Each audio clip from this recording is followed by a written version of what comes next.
Hey guys, welcome back to Mo's Game Table. Today we're going to take a look inside 1985 Sacred Oil. This is a game designed by Fabrizio Vianello and published by Thin Red Line Games. This is Module 3 in the 1985 series, which began with Under an Iron Sky, followed then by Deadly Northern Lights, and now completes with Sacred Oil. Although this is the last game published in the series, this is actually the first in the overall conflict, as this is the prelude to World War III in this game's setting. This conflict was initially limited to the Soviet Union, Iran, and Iraq, and then quickly escalated to include other Arab countries, the United States, and finally NATO and the Warsaw Pact. The complex Middle East political situation, logistics problems, and the distances involved are only some of the challenges both sides must face. The Soviet Union must avoid an early full mobilization of the West, while the United States and its allies must interpret the Kremlin's real intents and react in an appropriate manner. As in the other 1985 modules, every aspect of a modern conflict is covered in detail. Sacred Oil raises the stakes by having no fixed order of battle and a field of action encompassing the whole globe. And for game components, we get 6 operational maps, 1 strategic map, 80 event cards, 2,000 counters, 44-page rulebook, 40-page scenario book, 10-page field manual, 2 tables booklets, 8 player aid charts, and 2 20-sided dice. So let's take a look inside and see what we get. All right, we get our 2D20, our baggies, deck of cards, procedures book, rule book, and the scenario books, table booklets, got 2 of those, 1 for each side. Player aids, counter sheets,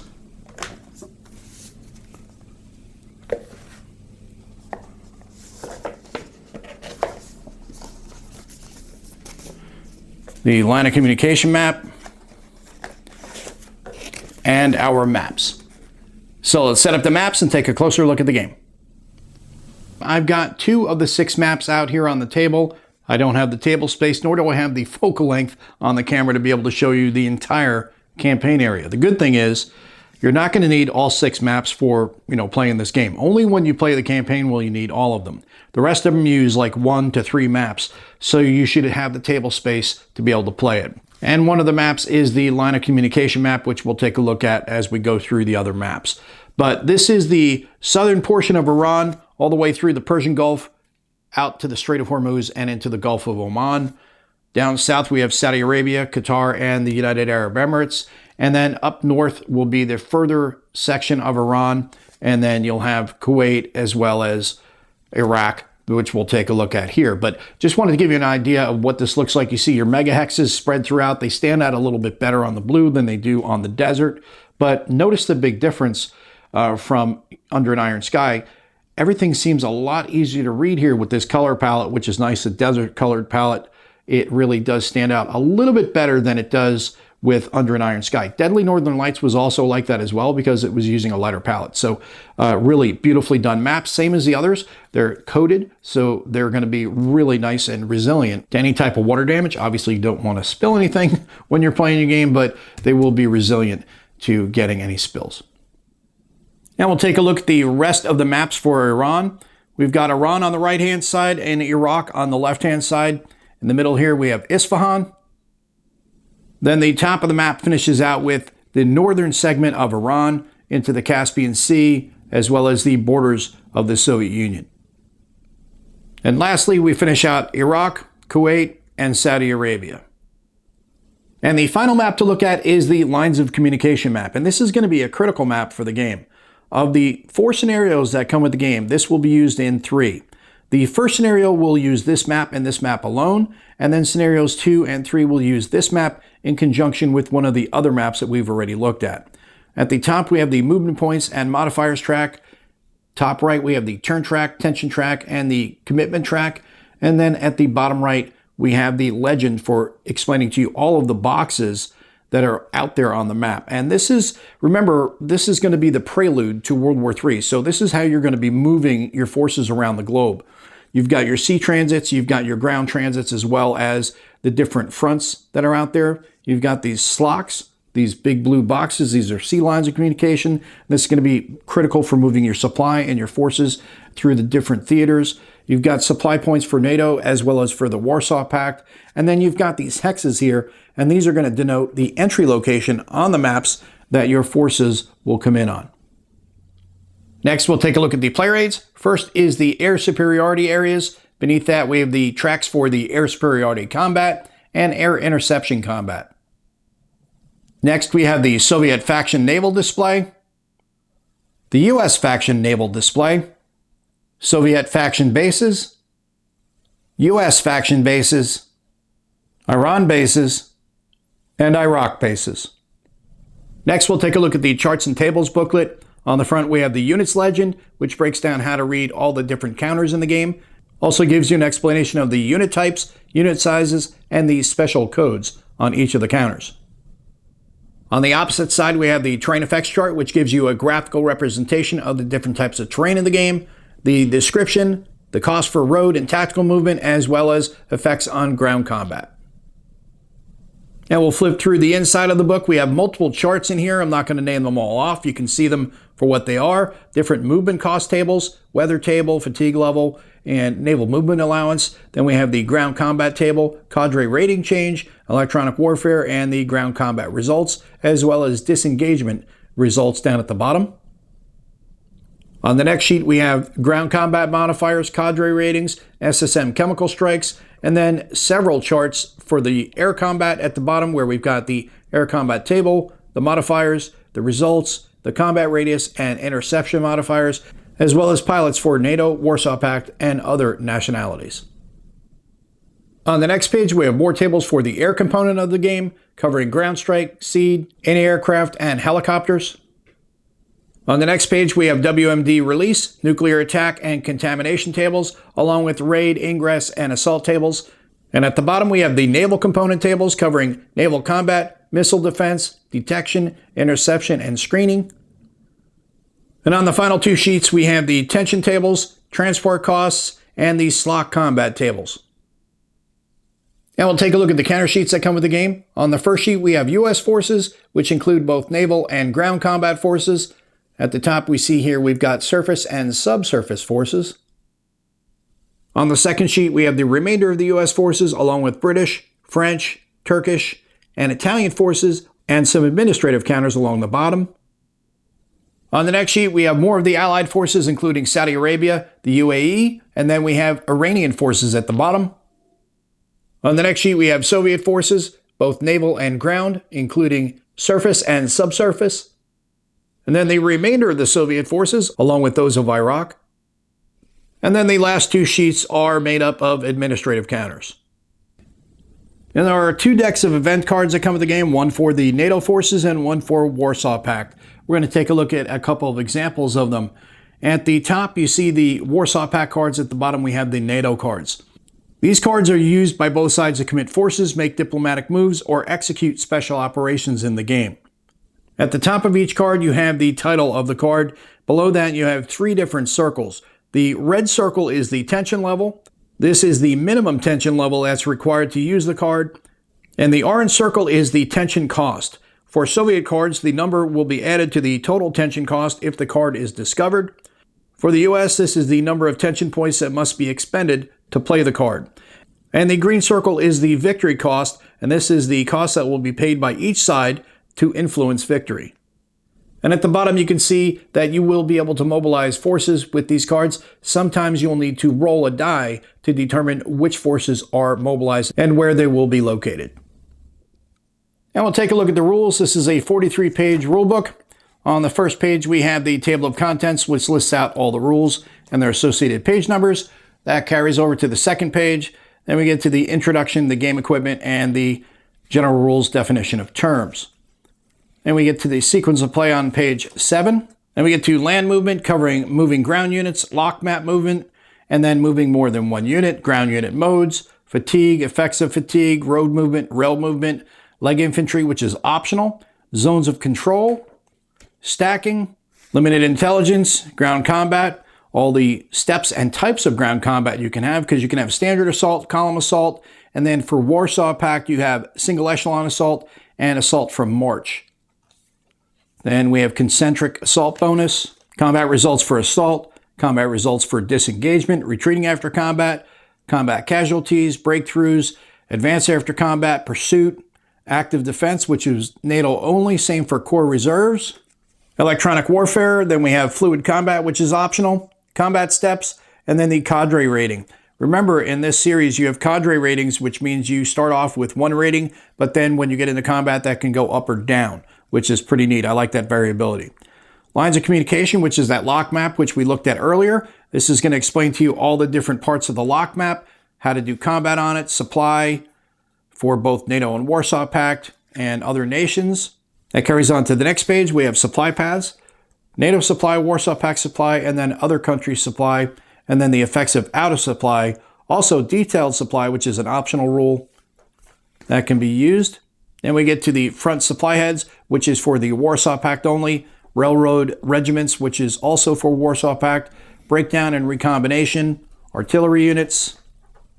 Artillery and ground combat. Headquarters, flak units. Flak versus aircraft versus helicopters. Resolving flak fire. And then we have combat engineers, which is also only for the Warsaw Pact.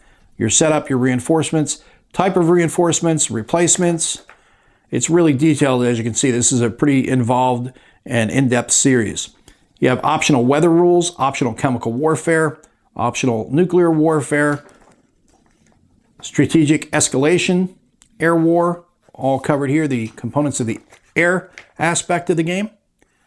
Modifiers, ground support missions, ground strikes, wild weasels, ferries, air transports, airdrops, air resupply missions, supply interdiction, mine laying, interception missions, and then your intercept combat sequence, ECM squadrons, strategic airlifts. Then we get into the rotary area for helicopters. Naval aspect, all covered here. Task forces, detection levels, surveillance areas, naval interception, naval combat, missile combat, and then gun combat, ASW, convoys, attacking your convoys, naval repairs, bases, ports, garrison bases, off-map bases. Alpine units are also optional. Special forces are also optional. Recon air units, another optional rule. Bridges and bridge repair.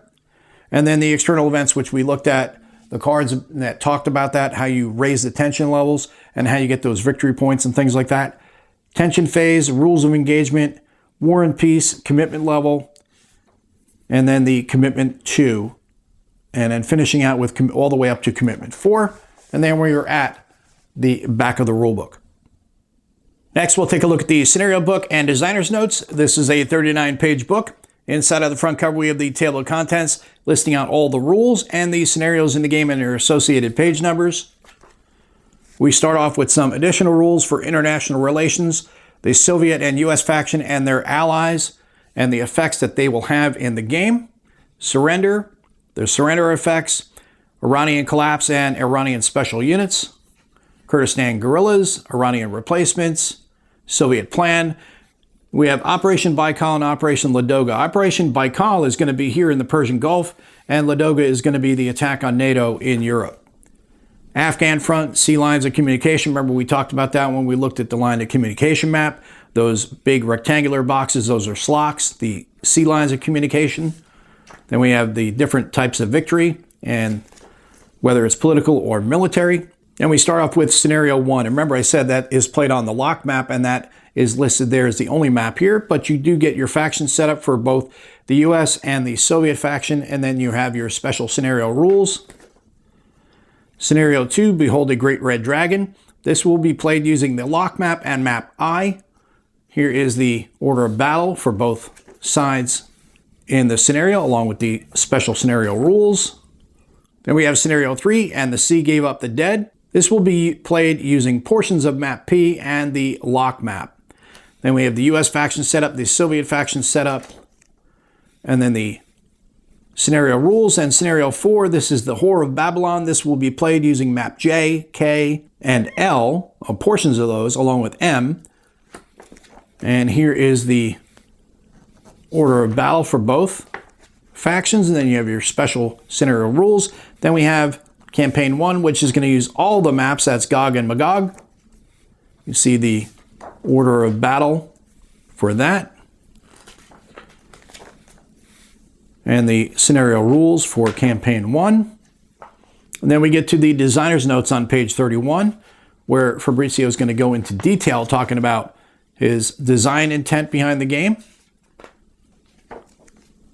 And then Tony Morfitt is going to talk about his developer's notes here, about his input on the game.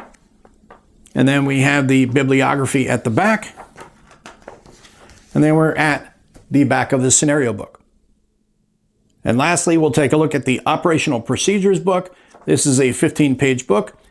On the inside, we have the table of contents listing out all the different phases of the game that are covered here, along with their associated page numbers. And this is going to give you a breakdown, like an example of play for all the different aspects. Not going to give you like a detailed example of play, but it's going to show you how each of the different aspects are played out, and then it's up to you to put them all together. Remember, we talked about the cards. This is going to explain to you how the cards are used and how those will increase the tension and how you play out your events when you're playing the tension phase of the game. Helicopters, ground support, unit transport, naval warfare, ASW combat, all illustrated examples. Task forces and how those are constructed and how they're used. Amphibious operations, how to debark from helicopters. Amphibious landings. Air missions, naval strikes. Naval interception. Naval combat missile strikes. Then we get into supply on the lock map, supply on the operational map, convoy supply.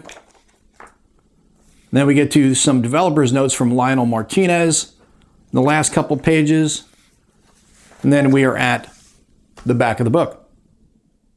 And that is a look at everything you get inside of 1985 Sacred Oil. This is a game designed by Fabrizio Vianello and published by Thin Red Line Games. Well, it's finally here, the conclusion to the 1985 series. First started off with Under an Iron Sky, then Deadly Northern Lights, and now here in the Persian Gulf with Sacred Oil. This not only completes the trilogy, this also starts off the trilogy as well, because this is the prelude to World War III here. Do you go with Operation Baikal or do you go with Operation Lagoda? If you're going to go with Lagoda, you're not going to have as many forces in theater here in the Persian Gulf as you would need more forces in Europe to fight NATO. If you just go with Baikal, then you're going to have more forces. But it's a pretty interesting way of looking at the two different options to go and fight. Do you go just in the Persian Gulf, or do you go into Europe and then, of course, up into the Scandinavian countries? Now you've got the event cards, which also ratchet up the political tension, and we've got the lock map that you're going to be moving forces around globally. I think that's kind of neat to explore. It's not just simply, let's just jump in and have kinetic war. I love that. Obviously, kinetic combat is wargaming. So I really look forward to that. But I also like some of the global positioning as well, as you're moving your forces around and you're pushing each other in trying to up the game a little bit at a time and see what you can do tension-wise to kick things off. I think that's pretty neat, what advantages you can get there before you get into the kinetic combat, which is definitely going to happen.